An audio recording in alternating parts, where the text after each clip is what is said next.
তুই এখানে? আপনি চাকরি ছাড়বেন না দাদা? ছাড়বো না।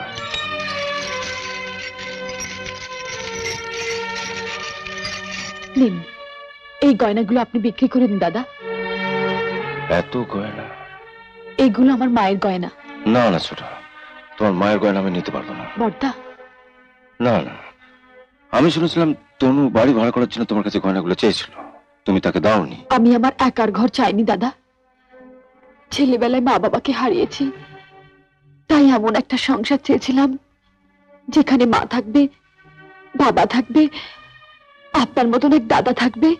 যে মা আমার মারা গেছেন, সেই মায়ের স্মৃতি বুকে আঁকড়ে রেখে যে মা আমার বেঁচে আছেন, তার কষ্টে নীরব থাকলে আমার মরা মায়ের আত্মা কি শান্তি পাবে?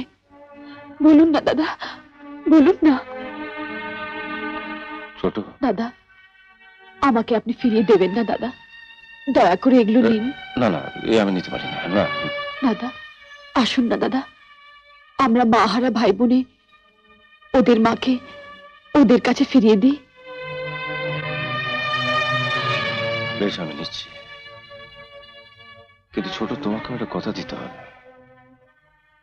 যেদিন আমি এগুলো তোমাকে ফিরিয়ে দেবো, সেদিন কিন্তু এগুলো তোমাকে নিতে হবে। আমি আমার মাকে কারো কাছে ঋণী রাখতে চাই না। মা আমাকে সহ্য করতে পারেন না।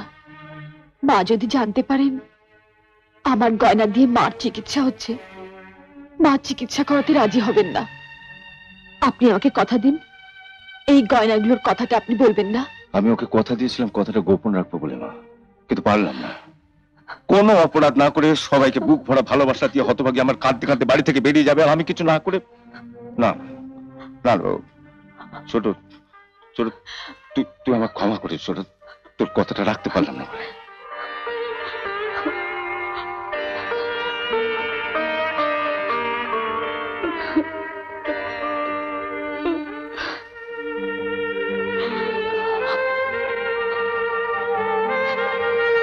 যাও ছোট, যেখানে খুশি চলে যাও, আর আমি তোমায় আটকাবো না।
চলো।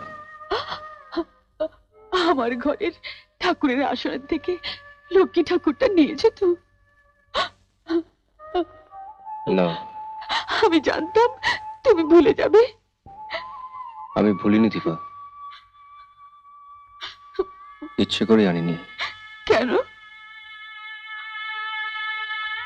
তুমি তো আমার ঘরের লক্ষ্মী, তুমি থাকতে আমি মাটির লক্ষ্মী ঠাকুর বই নিয়ে যাবো কেন? এসো।